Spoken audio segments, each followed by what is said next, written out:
College का आखिरी साल चल रहा था। आर्यन, एक गहराई में डूबा हुआ कवि, हमेशा अपनी डायरी में कुछ ना कुछ लिखता रहता था।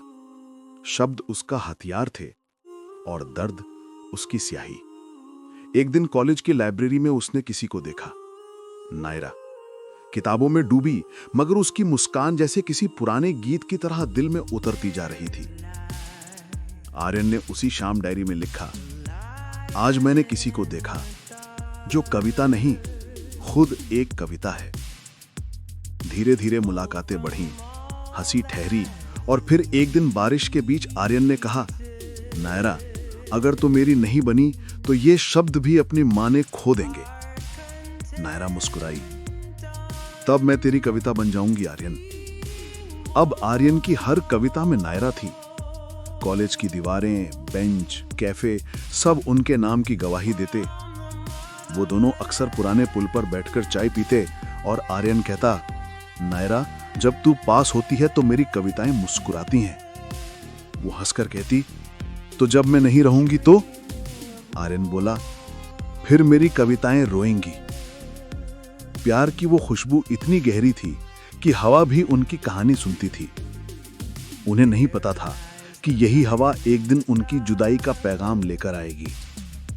कुछ हफ्तों बाद नायरा अचानक दूर होने लगी। कॉल्स कम, मुलाकातें गायब। आर्यन बेचैन था। एक दिन उसने किसी अनजान आदमी के साथ देखा, मुस्कुराते हुए। वो पल उसके लिए टूटने जैसा था। वो बोला, तो ये थी तेरी सच्चाई नायरा?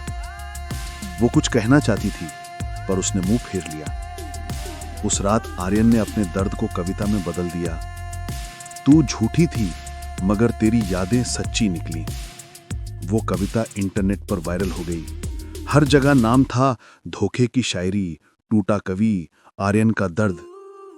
और इसी के साथ उनकी मोहब्बत एक अफसाना बन गई जो कभी पूरी नहीं हुई। आर्यन की हर कविता अब दर्द थी। नायरा के लिए वो धोखेबाज बन गई थी और दुनिया के लिए वो लड़का जिसे धोखा मिला। कविताएं बिकने लगीं, शो होने लगे, मगर हर ताली में उसे अपने दिल की चीख सुनाई देती थी। वो बोलता, लोग मेरे दर्द पर ताली बजाते हैं नायरा। काश वो जान पाते ये दर्द मैं गुनाह समझकर जी रहा हूं। लेकिन नायरा कहीं नहीं थी, बस उसकी यादों में। और उसी याद ने आर्यन को मशहूर तो कर दिया, पर अंदर से खाली भी। महीनों बाद आर्यन को एक लिफाफा मिला, बिना भेजने वाले के नाम के।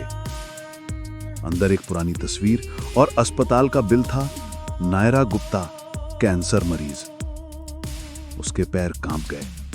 उसे एहसास हुआ कि वो जिसे धोखा समझ रहा था, वो तो दर्द से लड़ रही थी, चुपचाप। वो भागा अस्पताल, पर देर हो चुकी थी। डॉक्टर ने कहा, वो कुछ दिन पहले गुजर गई, लेकिन आपके लिए एक चिट्ठी छोड़ी है।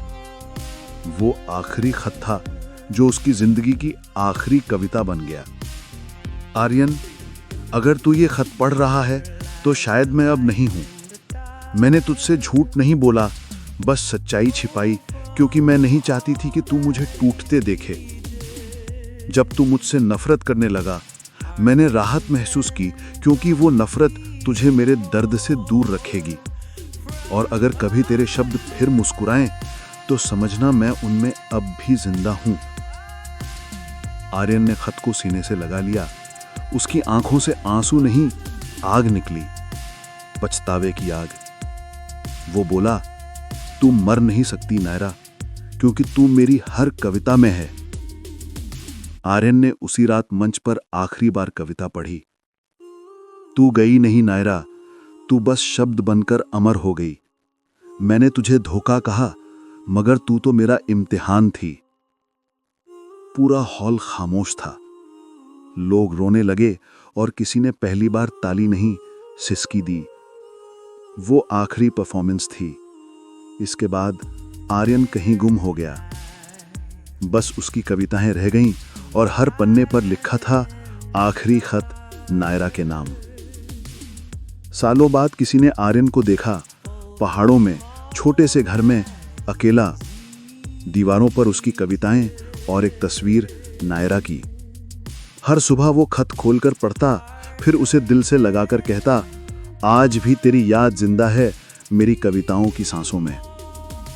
वो मुस्कुराता था, मगर आंखों में अब भी बारिश थी। उसका आखिरी लिखा हुआ वाक्य था, मोहब्बत की कोई मौत नहीं होती, बस लोग जीना छोड़ देते हैं।